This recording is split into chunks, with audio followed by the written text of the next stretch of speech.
Salut tout le monde, moi c'est Thibaut, je suis le gérant de Bureau Talent et aujourd'hui on va faire une rapide présentation des diagnostics immobiliers.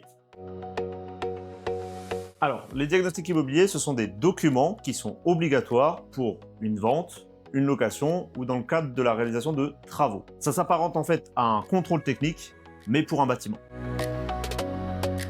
Comme je vous le disais, ces documents sont donc obligatoires et servent à mettre des interlocuteurs à un même niveau d'information technique sur un bâtiment. Dans le cadre du coup d'une vente, ça va être le propriétaire et l'acheteur.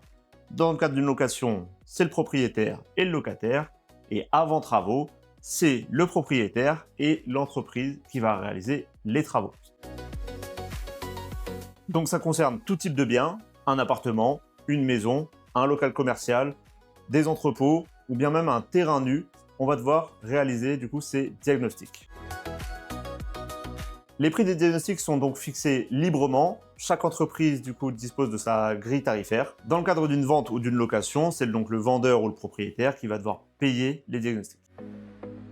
Il existe plusieurs types de diagnostics immobiliers car tous les bâtiments n'ont pas les mêmes obligations. Le constat de risque d'exposition au plomb concerne par exemple les bâtiments construits avant 1949. Le repérage amiante avant vente concerne par exemple tous les bâtiments construits avant le 1er juillet 1997. Vous pouvez retrouver toutes les informations concernant les diagnostics sur notre site internet ou nous contacter directement pour obtenir plus de conseils.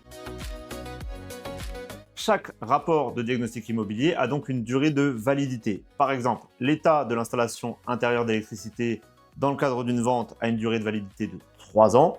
Le constat de risque d'exposition au plomb, si il révèle une présence de plomb, a une durée de validité de 1 an. Vous pouvez retrouver la liste des diagnostics avec leur durée de validité directement sur notre site internet.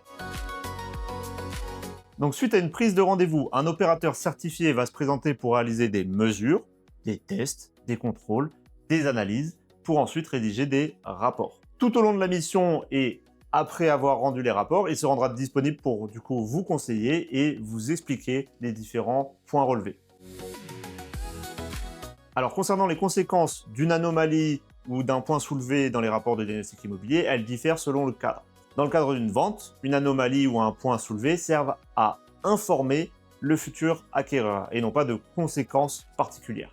Dans le cadre d'une location, par contre, une mauvaise classification DPE peut interdire le bien à la location et une anomalie peut remettre en cause le critère de décence du logement et obliger le propriétaire soit à réaliser des travaux, soit à ne pas louer son logement. Et voilà, c'est tout pour cette vidéo. N'hésitez pas à nous faire vos retours, à poser vos questions en commentaire, liker, partager et puis on se retrouve chez Bureau Talent.